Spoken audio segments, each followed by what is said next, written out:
उसमें आप गोभी डालो तो एक्सेप्ट कर लेगी, दाल डालो तो एक्सेप्ट कर लेगी, चावल डालो तो एक्सेप्ट, जो डालना है खिचड़ी में आप डाल सकते हो क्योंकि उसका नाम ही खिचड़ी है। अच्छा, उसके बाद में भाई बहनों सबसे स्वादिष्ट खिचड़ी लगती है ना। तो यदि हम कहें कि सारे ग्रंथों का सार, सारे पुराण का सार अर्थात भाई बहनों वो स्वादिष्ट खिचड़ी जैसा भोजन ये प्रज्ञा पुराण है, इसमें सारे के सारे देवी देवताओं का वर्णन मिलता है। और केवल भाई बहनों मनोरंजन करने के लिए नहीं, जीवन को धन्य बनाने के लिए कथा होती है। कल की कथा में मैंने बताया था कथा मजा लेने के लिए नहीं होती है।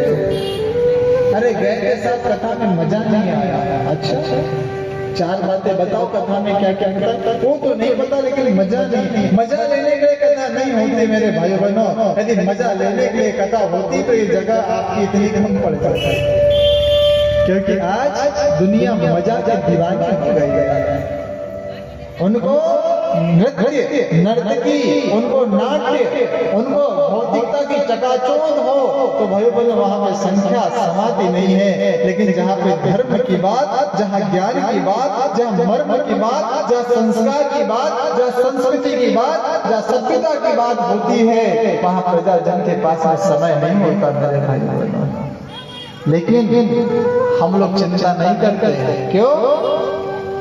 विचार करके देखिए और चिंतन करना कि जिस गीता को भगवान ने अर्जुन को श्रवण कराया थी, वही गीता यदि दुर्योधन को श्रवण करा देते तो महाभारत होता क्या? क्यों साहब? जिस गीता को भगवान ने अर्जुन को श्रवण कराई थी, वही गीता यदि दुर्योधन को श्रवण करा देते महाभारत होता? हाँ, महाभारत नहीं होता। तो फिर भगवान तो सर्वज्ञ थे, उन्होंने ऐसा क्यों नहीं किया होगा? सही बात है ना भाई। महाभारत यदि खत्म ही करना था तो अर्जुन को गीता बताने की जगह उसको बता देना था दुर्योधन को, खत्म हो भाई बहनों। समझ वही पाता है जिसकी पात्रता होती है, और जिसकी पात्रता नहीं होती वो समझ नहीं पाता है। किसी महात्मा ने पूछा दुर्योधन से, बोले एक बात बताओ दुर्योधन, तुम्हारे जो काका जी के जो पुत्र है पांडव, ये सारे के सारे काम धर्म के करते हैं, अच्छे काम करते हैं, लेकिन तुम अच्छे काम क्यों नहीं करते? क्योंकि तुम्हारी शिक्षा, दीक्षा, गुरु और तुम्हारे सारे संस्कार तो एक से ही है, एक ही आंगन में तुम खेले, एक ही परिवार में तुम पले, लेकिन ऐसा क्या है कि जिसकी वजह से वो सारे काम धर्म के करते हैं और तुम सारे काम अधर्म के करते हो? दुर्योधन ने बहुत अच्छी बात कही है। क्या कहा? दुर्योधन ने कहा जानापि धर्मम नच्मे प्रवृत्ति, जानता हूं कि धर्म क्या है, प्रवृत्त नहीं हो पा रहा उसमें। हर कोई अच्छा ही जानता है, यहाँ से जाने आने वाले सैकड़ों परिजन जानते हैं कि यहाँ पर सबसे अच्छा काम हो रहा है, लेकिन वो बैठ नहीं पा रहे हैं, उसमें प्रवृत्त नहीं हो पा रहा है। जानापि धर्मम नच्मे प्रवृत्ति, जानापि अधर्मम नच्मे निवृत्ति, जानता हूं कि अधर्म क्या है, लेकिन उससे निवृत्त नहीं हो पा रहा, उसको छोड़ नहीं पा रहा। और अच्छे व्यक्ति और बुरे व्यक्ति में यही अंतर है। कौन से शराबी को नहीं पता कि शराब का प्याला क्या शराब भाई बहनों खराब है, खराब, लेकिन क्या हो पा रहा है? जानापि अधर्मम नच्मे निवृत्ति, जानता हूं कि गलत है लेकिन फिर भी छोड़ नहीं पा रहा हूं। क्यों? क्योंकि वो आदत इतनी ज्यादा हमारे ऊपर भारी पड़ गई है कि उससे निवृत्त नहीं हो पा रहा है, अंतःकरण से छूट नहीं पा रहे। कौन से चोरी करने वाले व्यक्ति को नहीं पता है? हर किसी को पता था, और कि ये गलत कार्य है लेकिन छोड़ नहीं पा रहा है। अच्छा, आजकल तो अनपढ़ चोरों से ज्यादा डर नहीं है जितना पढ़े लिखे चोरों से डर है। हम लोग कहते हैं कि खूब पढ़ाई है, क्यों? बच्चा समझदार बनेगा, ईमानदार बनेगा, बुद्धिशालीवान बनेगा। भाई बहनों, उसकी बुद्धि कैसी चलती है पता है? अरे जो अनपढ़ चोर है वो ज्यादा क्या चुराएगा? चप्पल चुराएगा या बटवे चोरी करेगा, जेब काटेगा। लेकिन जो पढ़ा लिखा चोर है ना भाई बहनों, आपकी बैंक खाली करवा देगा। अभी बहुत सारे फोन आते हैं हम लोगों को।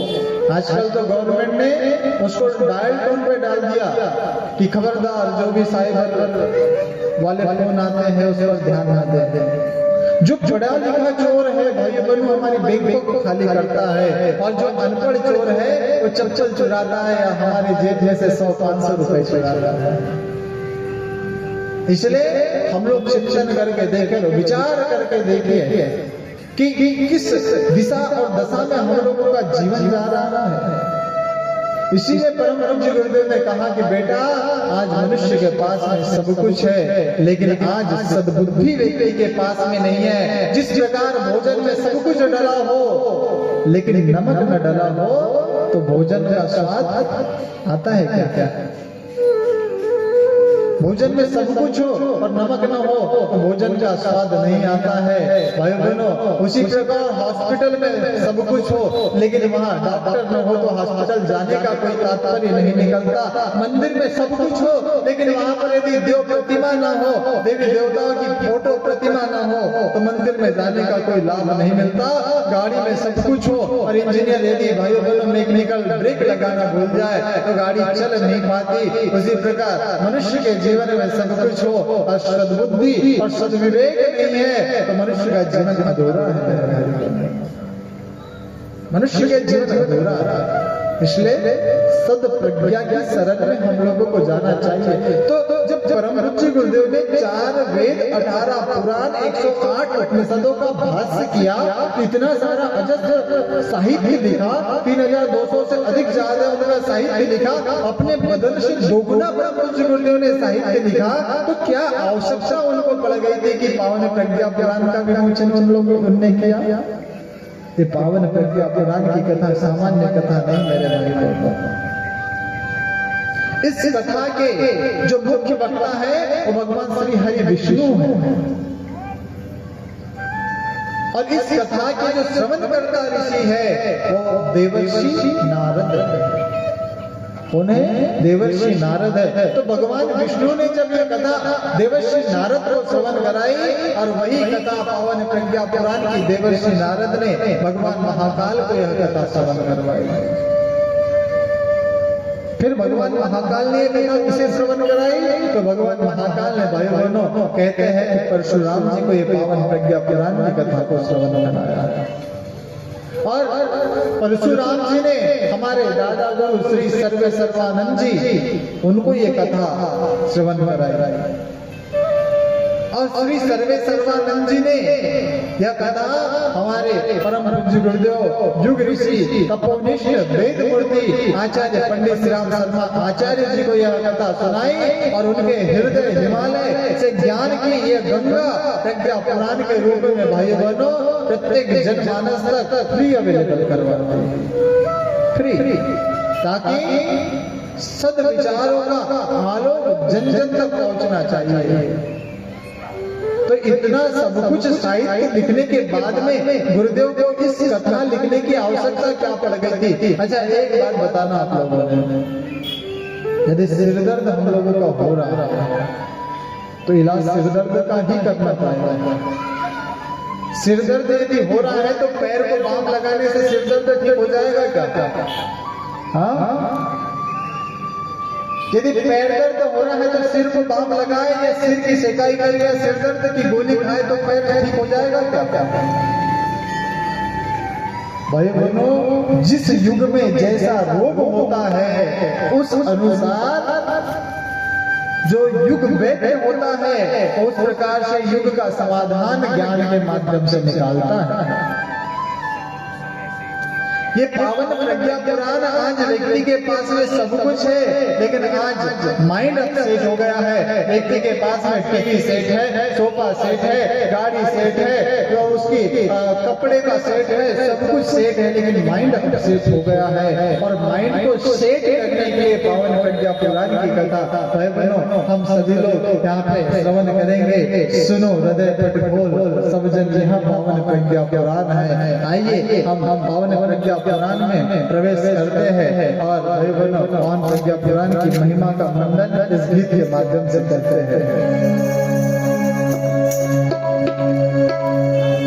सुनो हृदय पट खोल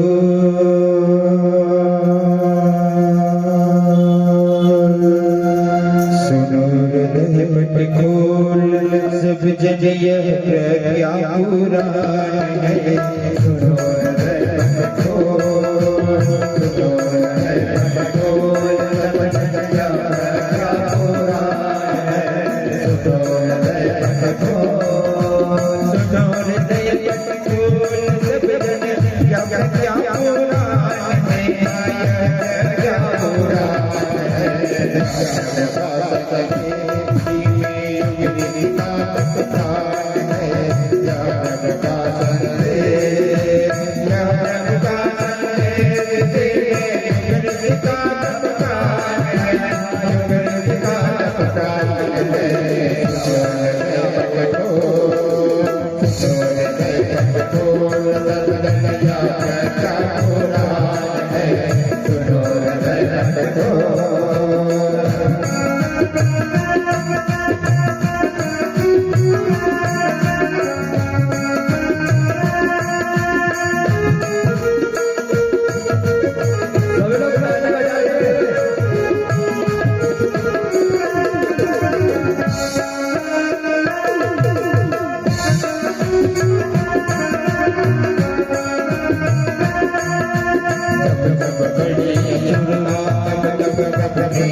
नीलकांत हो मेरा तुझे असुरदास नीलकांत हो जज मेरा तुझे असुरदास नीलकांत हो जज मेरा तुझे असुरदास नीलकांत हो मैं तुझसे मिले सीता सुख प्रसाद समात हो मैं तुझसे मिले सीता सुख प्रसाद समात हो रोके नहीं रुकेगा जब तो प्रभु का अटल विधान है रोके नहीं रुकेगा जब प्रभु का अटल विधान है अटल विधान है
सुनो हृदय पर खोल सब जन यह प्रज्ञा पुराण।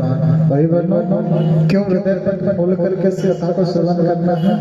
हृदय पर खोल करके इस कथा का श्रवण इसलिए करना है क्योंकि ये कथा जो है हमारे भ्रम में फंसी बुद्धि को सन्मार्ग की ओर ले चलती है। बुद्धि ब्रह्मजाल में किसकी फंसी थी पता है? अर्जुन की बुद्धि जब ब्रह्मजाल में फंसी थी, समझ में नहीं आ रहा था कि क्या करना है क्या नहीं करना। हम सभी की बुद्धि भी ब्रह्मजाल में फंसी हुई है। अर्जुन की दूसरे कारण से बुद्धि ब्रह्मजाल में फंसी हुई थी और हमारी दूसरे कारण से बुद्धि ब्रह्मजाल में फंसी हुई है। लेकिन आज बुद्धि ब्रह्मजाल में फंसता हुआ और उलझता हुआ प्रत्येक व्यक्ति है मेरे भाई। तो बुद्धि के ब्रह्मजाल से यह पावन प्रज्ञा पुराण हम लोगों को सुलझाती है। बुद्धि के ब्रह्मजाल में अर्जुन कैसे फंसा था पता है आपको? कैसे फंसा था? बुद्धि के ब्रह्मजाल में अर्जुन भाई बहनों ऐसे फंसा था, दोनों सेनाओं का युद्ध हो रहा था। एक तरफ पांडवों की सेना खड़ी थी, एक तरफ कौरवों की सेना खड़ी थी। धर्म युद्ध होने वाला था और इस धर्म युद्ध में अर्जुन श्री कृष्ण भगवान से कहने लगा, बोले भगवान मैं युद्ध नहीं करूंगा। क्यों युद्ध नहीं करूंगा? बोले भगवान मेरा सिर दर्द हो रहा है, पसीना छूट गया अर्जुन को। अर्जुन ने कहा कि भगवान चाहे कुछ भी कहो, नयोत्संभवितो नयोत्संभवितो, अर्थात भगवान मैं युद्ध नहीं करूंगा।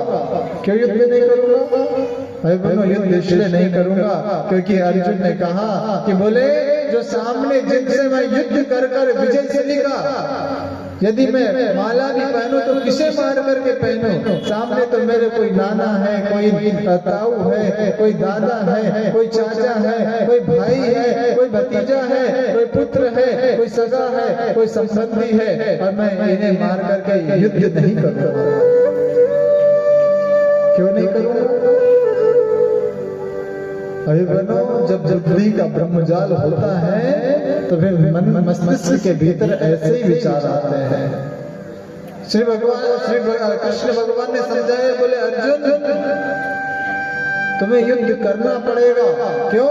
क्योंकि मैंने संकल्प लिया है धर्म का पतन मैं कभी नहीं होने दूंगा। और अर्जुन तुम्हें क्या लगता है कि मैं तुम्हारे साथ में इसलिए हूँ क्योंकि मैं तुम्हारा सखा हूँ, तुम्हारा मित्र हूँ, तुम्हारे रिश्तेदार हूँ? अर्जुन, ये तुम्हारा भ्रम है। अरे अर्जुन, मैं तुम्हारे साथ में इसलिए खड़ा हूँ क्योंकि तुम्हारे साथ में धर्म खड़ा है, और जब धर्म तुम्हारे साथ में खड़ा है इसलिए मैं तुम्हारे साथ में खड़ा हूँ।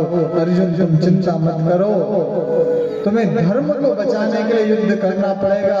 और भगवान श्री कृष्ण ने गीता का ज्ञान देते हुए अर्जुन को समझाया, अस्वेच्छानंद सोचो प्रज्ञावादांश भाष्य से गतासोन नानो सोचो पढ़ता।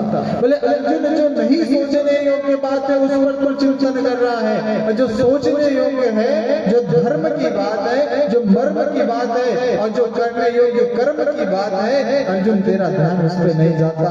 हम लोगों का भी भाई बहनों ऐसा ही तो कुछ है। जो सोचने वाली बात है उस पर हम लोग कभी विचार नहीं करते, कभी चिंतन नहीं करते। अच्छा एक बात बताइए, कितने लोग अपने मृत्यु के बारे में सोचते हैं? सोचता है क्या? सोचता है तो सोचेंगे नहीं तो आएगी नहीं क्या? हाँ, मृत्यु के बारे में सोचने का क्या तात्पर्य है कि भाई बहनों, बड़े से बड़े महापुरुष संत महात्मा भगवान आए, वो स्वयं भी शरीर को छोड़ करके गए, लेकिन यदि जिस दिन हम मृत्यु के बारे में सोच लेते हैं ना, उस दिन व्यक्ति गलत कर्म नहीं करता मेरे भाई बहनों, क्योंकि गलत कर्म करने के पश्चात भाई बहनों भगवान का एक हमारे ऊपर आशीर्वाद कह लो या सौभाग्य कह लो कि मनुष्य का शरीर इस योनि में मिला, इसके बाद में मृत्यु के पश्चात ये शरीर लकड़बग्घी के रूप में खुलेगा, या मक्खी बनेगा, खटमल बनेगा, चूहा बनेगा, गधा बनेगा, लोमड़ी बनेगा, सियार बनेगा, शेर बनेगा, जलचर बनेगा, नवचर बनेगा, खच्चर बनेगा, किसी को नहीं पता। इसलिए मृत्यु के बारे में सोचना जरूरी है मेरे भाई। मृत्यु के बारे में डरना नहीं, मृत्यु के बारे में सोचना कि जब मैं उस भगवान के सामने जाऊंगा उसे जवाब क्या दूंगा, क्या कहूंगा उसे? भगवान आपने भेजा था, मैंने 7 मंजिला भवन बनाया भगवान, मैंने एक BMW गाड़ी ली, भगवान कहे वो BMW गाड़ी मेरे तक क्यों नहीं लाई? नहीं भगवान, आप तक आने के लिए कोई रास्ता नहीं बनाता। पुण्य साथ जा सकता था पर वह तो नहीं कमाया, लक्ष्य न समझा भ्रम में भटका और हीरा जन्म गवाया। पुण्य साथ में जा सकता है मेरे भाई, तो कमाने का किसके पास में समय नहीं है, क्योंकि पैसा कमाने में इतना व्यस्त हो गए। पशु पक्षी कभी कमाने नहीं जाते, वो भूखे नहीं मरते, और हम लोग इतने ज्यादा पैसा कमाने में व्यस्त हो गए मेरे भाई बहनों कि जो जीवन का असली लक्ष्य था वो हम लोगों से भूल गया। ये असली लक्ष्य भगवान ने इसलिए बना करके भेजा था कि यदि हम नर योनि में है तो हम नारायण बनने की तरफ प्रवृत्त हो, हम यदि अपूर्ण है तो पूर्णता की तरफ प्रवृत्त हो। भगवान ने इसलिए मनुष्य का शरीर हम लोगों को दिया। इसलिए ये पावन प्रज्ञा पुराण हमारे बुद्धि के ब्रह्मजाल को खोलती है। बुद्धि के ब्रह्मजाल में एक अम्मा फंस गई थी। अम्मा, हाँ, अम्मा डॉक्टर के पास में गई। अम्मा ने कहा कि डॉक्टर साहब मेरा सिर दर्द होता है, कोई गोली हो तो दे दे। डॉक्टर साहब ने 2 कलर की गोली दी, एक नीले कलर की और एक पीले कलर की, और बता दिया डॉक्टर साहब ने कि अम्मा ऐसे ऐसे गोली को खा लेना। ध्यान से सुनना, कथा कुछ भी लूंगा जो सुन नहीं रहा है, पूरा इधर से सब लाइव टेलीकास्ट में दिखता है हमको। डॉक्टर ने कौन सी कलर की गोली दी?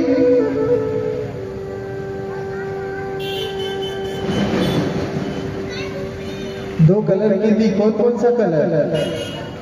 हाँ, एक नीला और एक पीला। डॉक्टर साहब ने 2 कलर की गोलियां दी, एक नीले कलर की और एक पीले कलर की। अम्मा से कहा अम्मा ऐसे ऐसे गोली खा लेना। अम्मा की बुद्धि ब्रह्मजाल में फंसी थी। अम्मा घर पे गई, उसको तुरंत याद आया, अरे डॉक्टर साहब ने कहा था कि नीले और पीले कलर की गोली खाना है, चलो डॉक्टर से पूछ करके आती हूँ, पहले नीले कलर की खाना है कि पीले कलर की खाना है।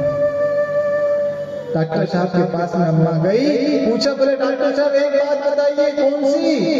डॉक्टर साहब आपने 2 गोलियां दी है, एक नीले कलर की और एक पीले कलर की, तो डॉक्टर साहब पहले नीले कलर की खाओ कि पीले कलर की खाओ?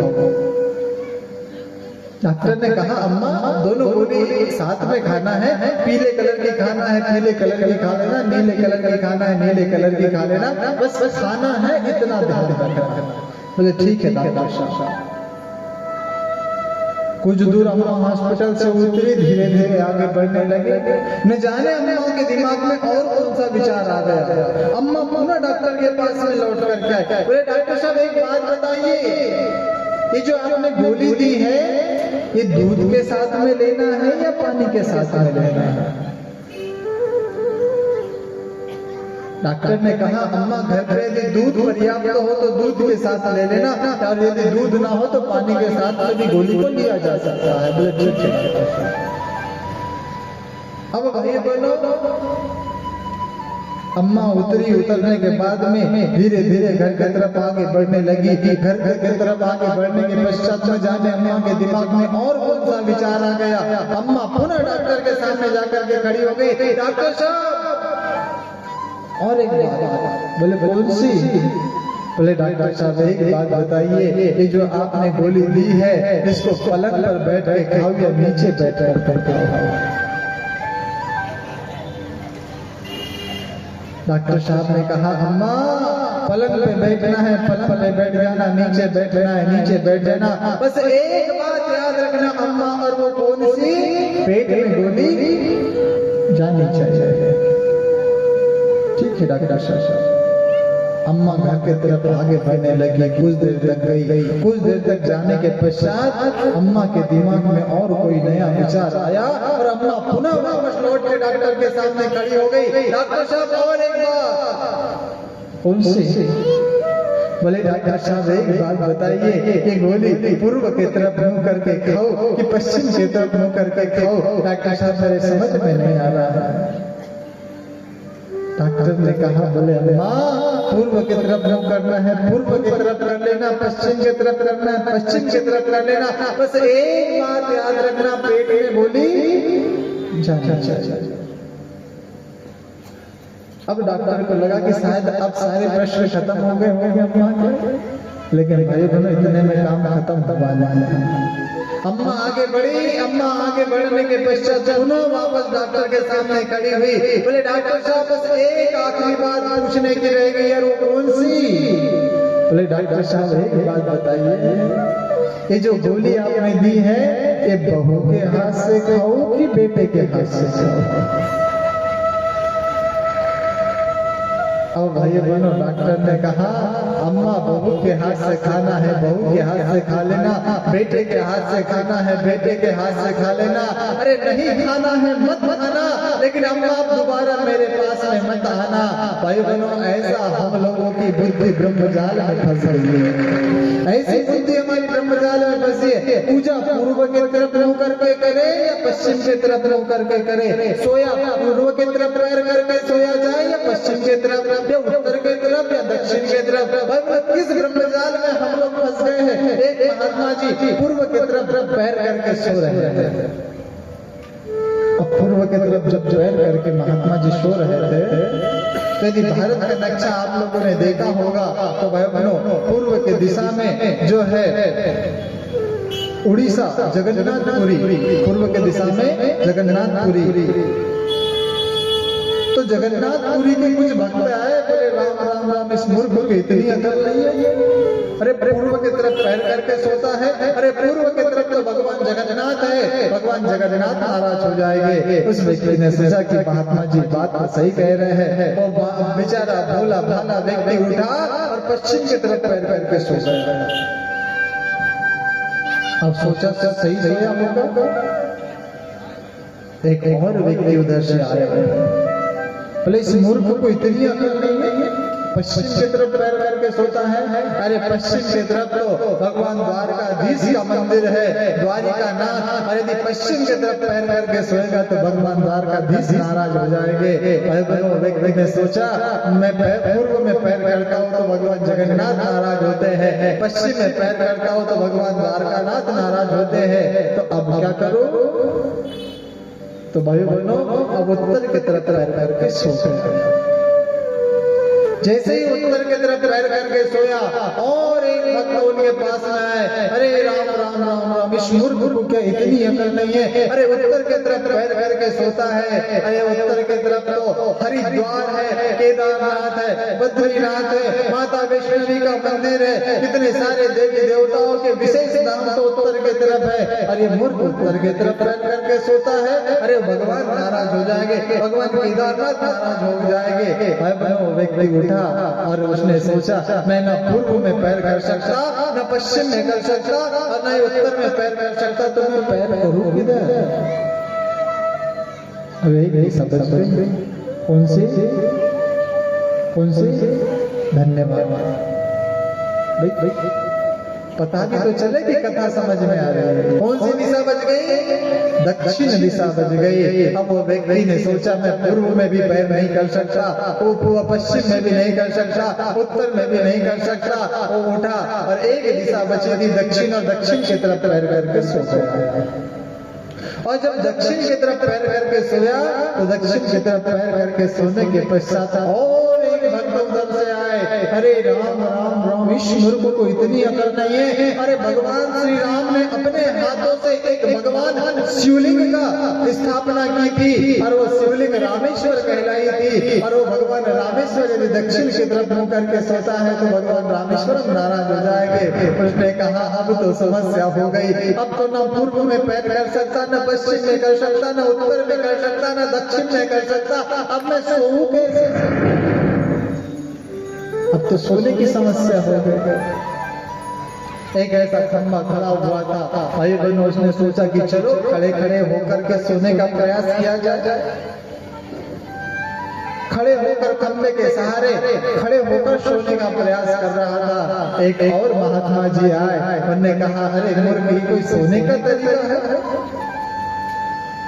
अरे इस धरती को भगवान शेषनाग ने अपने फन के ऊपर धारण करके रखा है, और जिस धरती माता अपना हृदय चीर कर सीना चीर करके अन्न देती है, उसके ऊपर पैर करके तू सोता है। अरे एक तो भगवान शेषनाग का अपमान हो रहा है, और दूसरा माता धरती का अपमान हो रहा है, इसलिए तो इस प्रकार से सोना उचित नहीं है। उसने सोचा अर्थात अब नीचे पैर करके भी सोया नहीं जा सकता। अब क्या करते हैं? पूर्व का द्वार बंद, पश्चिम का द्वार बंद, उत्तर का द्वार बंद, दक्षिण का द्वार बंद, और जिस धरती के ऊपर पैर रखते थे उस धरती पर पैर रखने के सोने का भी द्वार बंद हो गया। अब तो सोने के सारे द्वार बंद हो गए। लेकिन हो सकता बहुत दिनों से जागा वाला व्यक्ति होगा, नींद बहुत ज्यादा आ रही थी, उसने सोचा कि नहीं सोना तो है, तो उसने क्या किया, सिर नीचे और पैर ऊपर करके शीर्षासन लगाकर सोने का प्रयास करने लगा। अब जब शीर्षासन लगाकर सोने का प्रयास करने लगा तो ऊपर से एक देवदूत आए, अरे राम राम, इस मूर्ख को इतनी अकल नहीं है, अरे तुझे ऊपर वाले से डर नहीं लगता है? अरे इस प्रकार कोई सिर नीचे और पैर ऊपर करके सोता है क्या? तुझे ऊपर वाले से डर नहीं लगता है? भाई बहनों, उस व्यक्ति का दिमाग खराब हुआ। इसने एक बड़ा डंडा निकाला और 5 और 6 और 7 महात्माओं पे एक एक डंडा घुमाया। बोले मूर्खो, परंपराओं की तुलना में विवेक को महत्व दो। किस दिशा में पैर करके सोना है, किस दिशा में पैर करके नहीं सोना है, क्या उचित है, क्या अनुचित है, भाई बहन सब कुछ हमारे प्रज्ञा के ऊपर निर्भर करता है। अरे क्या बच्चा जब छोटा रहता है तो माँ को लात नहीं लगती है क्या? अरे जब बच्चा छोटा रहता है तो क्या पिता उसको अपने कंधे पर नहीं बिठाता है क्या? भाई बहन हमारे लौकिक माता पिता जब बाल्य अवस्था में हमारे लातों को सहन कर सकते हैं तो वो परमात्मा के हम भी तो एक बच्चे ही है। यदि भाई बहनों जाने अनजाने में कभी कोई गलती हो भी गई, कभी कोई चूक हो भी गई तो भगवान क्षमा कर देता है। लेकिन श्रद्धा, भावना और विवेक से यदि हम लोग काम करें तो परमात्मा हम लोगों का हमेशा सहयोग करता हुआ चला जाता है। इसलिए आज इस युग में सबसे बड़ी आवश्यकता है कि हम लोग परंपराओं की तुलना में विवेक को महत्व दे। क्या करना चाहिए और क्या करना नहीं चाहिए, इस पर हम लोगों का विवेक होना चाहिए। अरे हमारे भारतीय संस्कृति में भाई बहनों जो परंपरा थी ना, पहले के जो व्यक्ति होते थे वो धोती कुर्ता पहन करके घुमा करते थे। आज उसके पश्चात भाई बहनों न जाने किस प्रकार से परिवर्तन आया। एक अंग्रेज भारतीय वेशभूषा पर पहने हुए धोती कुर्ते वाले व्यक्ति पर हंस रहा था। धोती को पकड़ा और धोती को पकड़ करके कह रहा था, बोले Pandit ji what is this, what is this. Pandit ji को क्रोध आया। पंडित जी ने उस अंग्रेज ने कोट पहना था, उसमें टाई लटक रही थी, उस टाई को पकड़ा और जब से हिलाया, बोले what is this, what is this. अंग्रेज ने कहा this is my neck tie. Pandit ji ने कहा this is my back tie. अरे अंग्रेजों तुम आगे से टाई लगाते हो, हमारे भारतीय धर्म की भाई बहनों आप लोगों को कोई इतिहास पता होगा। जब भाई बहनों जंगलों का मार्ग होता था, पीने के पानी की व्यवस्था कई बावड़ियों में कुओं में मिल जाती थी, छोटा मोटा रास्ता होता था नहीं होता था, प्रत्येक व्यक्ति अपने साधन संसाधन से जाता था और रास्ता नहीं होता था। तो भाई बहनों इस बात को सुनकर हंसी जरूर आएगी, लेकिन ये वास्तविकता है। व्यक्ति जो प्यास से आकुल व्याकुल जब जंगलों के मार्ग में होता था, अपनी धोती छोड़ करके भाई बहनों को जो उसके पास में जो भी होता था पानी का पात्र कुएं में डुबाता था और उससे पानी निकालता था। अर्थात हमारे भारतीय संस्कृति की भाई बहनों मर्यादा, हमारे संस्कार, हमारी संस्कृति कितनी जीवित है, कितनी महान है। हम लोग भाई बहनों 2-3 घंटे सुबह के टाइम, 2-3 घंटे शाम के टाइम बैठ जाते। अच्छा आप लोग विचार करके देखिए, धोती पहनकर बैठते हैं तो ही बैठ पाते हैं, और जींस और टी शर्ट पहन के बैठते तो भाई बहनों एक घंटा भी नहीं बैठ पाते। किस बात का अनुपालन करना चाहिए, किस बात का अनुपालन नहीं करना चाहिए, ये हमारे विवेक पर निर्भर करता है। ठीक है, हम लोगों को स्कूल जाना होता है, कॉलेज जाना होता है, यदा ऑफिस जाना होता है, ठीक है नहीं पहन रहे कोई दिक्कत नहीं, लेकिन ऐसा वस्त्र पहना जाए जिससे मर्यादा रूप में हमारा पूरा शरीर ढका जाए, वो मर्यादा है मेरे भाई बहनों। एक बॉलीवुड का अभिनेता आता है, फटा जींस पहनकर एडवर्टाइजमेंट करके चला जाता है, लाखों करोड़ों रुपए लेकर के चला जाता है। हमारी पूरी युवा पीढ़ी बिना सोचे समझे बिना विचार किए भाई बहनों उसका अंधानुकरण करते हुए चली जाती है, और भाई बहनों वो फटे जींस की फैशन का अंधानुकरण करते हुए चले जाते हैं। अरे हमारे भारतीय संस्कृति की मर्यादाओं में ये नहीं था मेरे भाई बहनों। आज भी जब माता बहनों का कभी पल्ला गिर जाता है, माता बहनें मर्यादा पूर्वक पल्ला लेती है। क्यों? क्योंकि हमारे भारतीय संस्कारों में संनिहित है, हमारे भारतीय दर्शनों में संनिहित है। अब भाई बहनों वेशभूषा की हम यदि बात कहें तो जो वेशभूषा होती है ये हमारी सभ्यता, हमारी संस्कृति, हमारे संस्कारों की रक्षा करती है। इसलिए आप लोगों से निवेदन है विशेष रूप से, हम जिस भारत देश में पैदा हुए हैं उसकी संस्कृति अति महान है, अति महत्वपूर्ण है। इसलिए भाई बहनों अपने बच्चों को उस पाश्चात्य संस्कृति का अनुकरण ना करते। अरे पाश्चात्य देश वाले तो भाई बहनों अब योगा करने लगे, साधना करने लगे, उपासना करने लगे। अरे इंडोनेशिया के बाली द्वीप में तो आज भी राम कथा होती है मेरे भाई बहनों, आज भी रामायण का वहाँ पे मंचन होता है, नाट्य होता है। लेकिन हम भारतीय लोगों के दिमाग में न जाने क्या आ गया है, यदि किसी बच्चे से खड़ा होकर के पूछे कि बेटा वेद के नाम पता है क्या?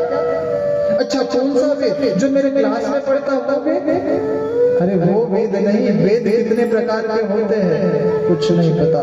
वेद छोड़ो, पुराण कितने होते वो नहीं पता, उपनिषद कितने होते वो नहीं पता। जब वेद नहीं पता, पुराण नहीं पता, उपनिषद नहीं पता, तो क्या सिखा रहे हैं हम लोग अपने बच्चों को? भाई याद रखना, अंग्रेज आए थे, पुर्तगाली आए थे, डेनिश आए थे, डच आए थे, न जाने कितने सारे आतताई आए थे। भाई बहनों, खूब सारा धन लूट करके चले गए, क्योंकि भारत देश सोने की चिड़िया कहा जाता था। लेकिन भाई बहनों, इस देश की संस्कृति तब भी जीवित थी और अब भी जीवित है, तो हम लोग जीवित है। और जिस दिन इस संस्कृति का विनाश हो जाएगा, तो ना तुम जीवित रह पाओगे, ना हम जीवित रह पाएंगे। भाई बहनों, इस संस्कृति के वजह से हम लोगों को कथा करने का और कथा सुनने का अधिकार प्राप्त हुआ है। और नहीं तो भाई बहनों, न जाने हम लोगों की संस्कृति यदि तहस नहस हो जाती, तो भाई बहनों, हम लोग स्वतंत्र रूप से यहाँ पर धर्म की बातें, कर्म की बातें, जीवन उपयोगी बातें सुन नहीं पाते। निवेदन करना चाहते हैं, आप अपने बच्चे को एक अच्छा इंजीनियर बनाए, बहुत अच्छी बात है। एक डॉक्टर बनाए, बहुत अच्छी बात है। एक कलेक्टर बनाए, बहुत अच्छी बात है। एक भाई बहनों अधिकारी बनाए, नेता बनाए, बहुत अच्छी बात है। लेकिन एक अच्छा इंसान नहीं बनाया, तो समझ लेना आपने अपने बच्चे को कुछ नहीं बनाया है, कुछ नहीं बनाया। क्या बनाना चाहते हो आप अपने बच्चे को? पैसा कमाने की मशीन? नहीं भाई बहनों, सबसे पहले एक अच्छा इंसान बनाना। जब एक अच्छा इंसान आप अपने बच्चे को बना दोगे, तो एक अच्छा डॉक्टर, अच्छा कलेक्टर, अच्छा बेटा, अच्छा पति, अच्छा पुत्र, अच्छा पिता, ये सब कुछ बन जाएगा। क्योंकि एक अच्छा इंसान बनने के बाद में ही सब बनता है। आज तो बेटा पेट में ही रहता है, पिता कहता है कि यदि बेटा हुआ तो इंजीनियर बनाऊंगा, और बेटी हुई तो डॉक्टर बनाऊंगा। पेट में ही है, अभी तो आया भी नहीं बाहर। भाई बहनों, ये पहले की संस्कृति नहीं थी, पहले की संस्कृति नहीं थी। एक पिता के 4 पुत्र थे। पिता ने देखा कि बड़ा पुत्र थोड़ा मेधावी है, लोगों को 2 बातें ज्ञान की बता सकता है, समझा सकता है, अनुकरण कर सकता है, अनुकरण करा सकता है। उस पिता ने भाई बहनों उसे ब्राह्मण श्रेणी में बदल दिया। उसके बाद में उसी पिता का एक बेटा था दूसरे नंबर का, जिसके भुजाओं में बल था, जो शत्रु सेना से लड़ सकता था, प्रजाजनों की सेवा कर सकता था। उसी पिता ने उसको क्षत्रिय कह दिया और वो क्षत्रिय वर्ग में वर्गीकृत हो गया। उसी पिता का एक बेटा था, जिसका खेती में, बाड़ी में, नौकरी में, व्यापार में, व्यवसाय में, घाटे में, मुनाफे में, लाभ में, हानि में बराबर दिमाग चला करता था। उसी पिता ने भाई बहनों उसको वैश्य का काम दे दिया कि जा सारे घाटे, मुनाफे, हानि, लाभ, व्यापार, नौकरी, व्यवसाय तुम देखते रहे। वो वैश्य कहलाया। उसी पिता का एक छोटा बेटा था, जिसकी बुद्धि उतनी विकसित नहीं थी, जिसके भुजाओं में उतना बल नहीं था, जिसका शारीरिक रूप से उतना विकास नहीं हो पाया था। वो भाई बहनों शूद्र कहलाया और उसे कहा कि बेटा तुम्हें इन तीनों लोगों की सेवा करना। और भाई बहनों इसी प्रकार से ब्राह्मण, क्षत्रिय, वैश्य और शूद्र बने गए। इसलिए भाई बहनों हम लोग चिंतन करें, हम लोग विचार करें किस बात का, कि जिस संस्कृति का अंधानुकरण हम और आप कर रहे हैं, कि संस्कृति भाइयों बहनों पतन और पराभव के गड्ढे में हम लोगों को ले जाएगी। इसलिए आज आवश्यकता है कि हम भारतीय संस्कृति का अनुपालन करें और जीवन को महान बनाते हुए चले। जब बुद्धि का ब्रह्मजाल हटता है, परंपराओं की तुलना में व्यक्ति विवेक को महत्व देता है, तो विवेक को महत्व देने के पश्चात भाई जो बताई जाती है कथाएं, ये कथा हमारे जीवन में समावेश होती है। और कथा जब समावेश होती है तो भाई बहनों मजा आ जाता है। इसलिए ऐसा कोई काम हमारे से जीवन में नहीं होना चाहिए जो निरर्थक हो, क्योंकि कहा गया है जिस भजन में राम का नाम न हो वो भजन को गाना नहीं चाहिए। और जिस काम में भाइयों बहनों ऐसा लगे कि ये निरर्थक काम है, उस काम को कभी करना नहीं चाहिए। इसलिए भगवान ने जो समय दिया है उसका क्षण क्षण का हम सही उपयोग करें और बचा हुआ समय भगवान के गुणानुवादों में, सत्संग में हम लोग नियोजित करें तो अपना जीवन जीने का मजा आ जाएगा। आइए इस भजन को हम लोग श्रवण करते हैं। जिस भजन में राम का नाम नहीं, उस भजन को गाना ना चाहिए।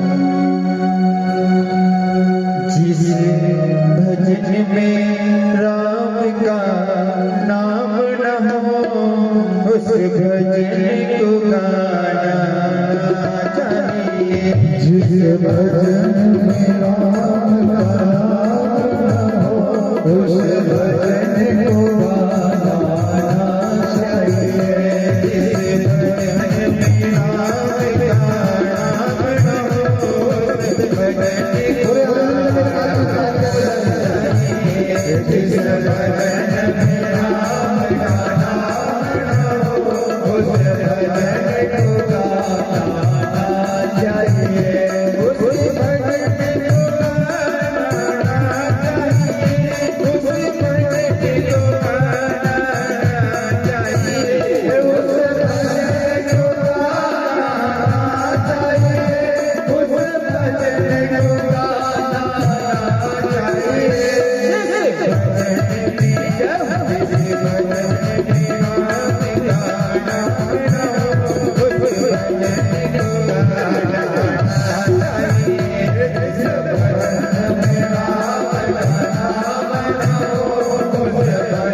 जिस भजन में राम का नाम न हो उस भजन को गाना ना चाहिए।